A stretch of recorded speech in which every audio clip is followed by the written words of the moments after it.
మన రక్షకుడైన యేసుక్రీస్తు పరిశుద్ధమైన నామంలో అందరికీ వందనాలు.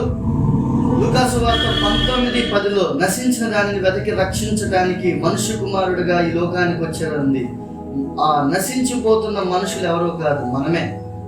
పాపంలో, శాపంలో, దోషంలో పడిపోయి నరకంలో పడాల్సిన మనల్ని రక్షించడానికి ఆయన ఈ లోకానికి వచ్చారు. మనం చేయాల్సింది ఏం లేదు.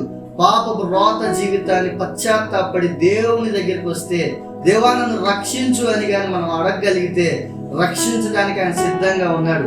ఎందుకంటే నిన్ను నన్ను ఆయన శాశ్వతమైన ప్రేమతో ప్రేమించుతున్నాడు కనుక నిన్ను నన్ను రక్షించగలిగే శక్తి ఆయనలో ఉంది. పాపము నుంచి, శాపము నుంచి రక్షించగలిగే శక్తి సర్వశక్తిమంతుడు కనుక ఆయన రక్షించగలిగిన శక్తి ఉంది. ఈ లోకంలో ప్రతి ఒక్క దాంట్లో రక్షించగలిగే శక్తి ఎవరిలో ఉందంటే ఆయనలో ఉంది. ఆయన నిన్ను నన్ను ఏ స్థితిలో ఉన్నా, ఏ భయంకరమైన శాపంలో ఉన్నా రక్షించగలడు. రక్షించగలిగే మహారక్షకుడు. ఈరోజు నువ్వు వచ్చి పశ్చాత్తాపడితే చాలు, జీవితము పరిశుద్ధంగా మారిపోబోతుంది. దేవుడు అట్టి కృప నీకు దయచేయను గాక. ఆమేన్.